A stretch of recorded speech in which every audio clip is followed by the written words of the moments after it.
Je vous donnerai un cœur nouveau et je mettrai en vous un esprit nouveau. Je mettrai mon esprit au-dedans de vous. Ézéchiel 36, 26, 27. Dieu s'est révélé à nous dans deux économies successives. La première était un temps de promesse et de réparation. La seconde est le temps de l'accomplissement de ses promesses. Dans l'une comme dans l'autre, c'est toujours l'Esprit de Dieu qui est à l'œuvre, se manifestant selon le caractère particulier de chacune d'elles. Sous l'ancienne alliance, l'Esprit de Dieu descendait à certains moments sur les hommes et agissait en eux, du dehors au dedans. Tandis que sous la nouvelle alliance, le Saint-Esprit entre en l'homme et demeure en lui, opérant du dedans au dehors. Dans le premier cas, l'Esprit est l'Esprit du Dieu Tout-Puissant, du Dieu Saint, dans l'autre. Il est l'Esprit du Père de notre Seigneur Jésus-Christ. Il ne faudrait pourtant pas croire qu'avec l'ancienne alliance s'arrête et finit entièrement l'œuvre de préparation du Saint-Esprit. Cette double action de l'Esprit se poursuit de nos jours encore. Et plus d'un croyant arrêté par le manque de connaissance, de foi ou de fidélité ne dépasse guère la mesure de l'ancienne alliance quant à l'action de l'Esprit en lui.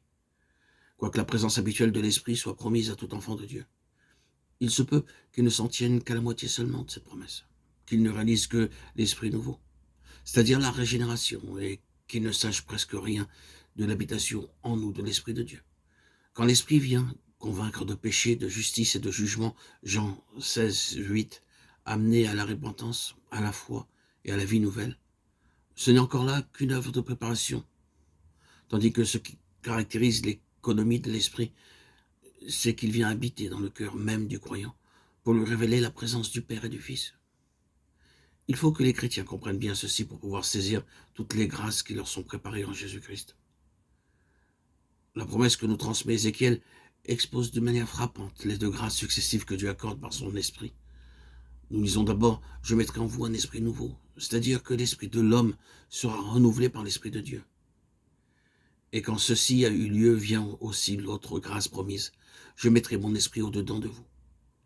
C'est-à-dire que l'esprit de Dieu viendra demeurer dans l'esprit renouvelé. Quand Dieu veut habiter quelque part, il faut qu'il ait une demeure avant de pouvoir souffler une respiration de vie dans les narines d'Adam. Dieu avait dû lui créer un corps. Le peuple d'Israël avait dû commencer par construire le tabernacle et le temple pour que Dieu puisse en prendre possession.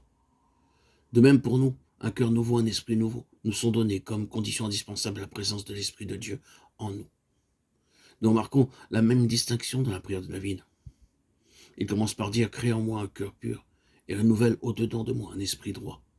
Après quoi il ajoute « Ne m'ôte pas l'esprit de ta sainteté », psaume 51, 12, 13. De même dans ces mots, ce qui est né de l'esprit est esprit, Jean 3, 6. Ici, nous avons l'esprit divin qui crée et l'esprit nouveau qui est créé par lui. Et encore, c'est l'esprit de Dieu qui rend témoignage à notre esprit que nous sommes enfants de Dieu. Romains 8, 16. Notre esprit renouvelé devient la demeure du Saint-Esprit de Dieu et celui-ci, tout en restant distinct de notre esprit, témoigne en lui, avec lui et par lui. Il est facile de reconnaître l'importance de cette distinction.